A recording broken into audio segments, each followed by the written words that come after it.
நம்ம கிணத்துக்கடவு கொண்டம்பட்டி ஏரியாவில் லோ பட்ஜெட்டில் டிடிசிபி சைட் சேல்ஸ் வந்திருக்குங்க. 7 சைட் டோட்டலாக அவைலபிளில் இருக்குங்க. 2.25 சென்ட்லேருந்து 3.25 சென்ட் வரைக்கும் சைட்டாக பிரிச்சிருக்காங்க. டோட்டலாக 3 சைட்டு தெற்கு பார்த்த சைட்டும் 4 சைட்டு வடக்கு பார்த்த சைட்டும் அவைலபிளில் இருக்குதுங்க. நல்லா அமைதியான இடத்துல அமைஞ்சிருக்குங்க. கிணத்துக்கடவு மெயின் ரோட்லேருந்து 6 கிலோமீட்டர் தொலைவில் இந்த ப்ராப்பர்ட்டி அமைஞ்சிருக்குதுங்க. ஊரை ஒட்டியும் அமைஞ்சிருக்குங்க.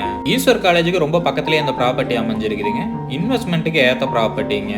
ப்ராப்பர்ட்டியோட சைஸ் பார்த்தீங்கன்னா 33க்கு 35, 30க்கு 40ங்கிற அளவில் அமைஞ்சிருக்குங்க. டோட்டலாக 7 சைட் அவைலபிள் இருக்குங்க. 7மே டிடிசிபி அப்ரூவ்டு சைட்டுங்க. இன்வெஸ்ட்மெண்ட்டுக்காக சைட் தேடிட்டு இருக்கிறவங்களுக்கு கண்டிப்பாக அந்த ப்ராப்பர்ட்டி பிடிக்கும், வந்து பாருங்க. இந்த ப்ராப்பர்ட்டிக்கு பேங்க் லோன் ஃபெசிலிட்டி 70% வரைக்கும் தாராளமாக பண்ணி தரலாங்க. இந்த ப்ராப்பர்ட்டியோட ரேட்டு பார்த்தீங்கன்னா சென்ட் 3 லட்சம் ரூபா சொல்கிறாங்க. நேரில் வந்து பேசுகிறப்ப விலை கம்மியாக வாய்ப்பு இருக்குங்க. இந்த ப்ராப்பர்ட்டி பற்றின ஃபுல் டீட்டெயிலும் கான்டாக்ட் நம்பரும் டிஸ்கிரிப்ஷனில் கொடுத்துருக்கேன், செக் பண்ணிக்கோங்க. உங்கள் வீடு இல்லை நிலவிக்க எங்கள் உதவி தேவைப்பட்டுச்சுன்னா டிஸ்கிரிப்ஷனில் கொடுத்துருக்கிற நம்பருக்கு கால் பண்ணுங்கள்.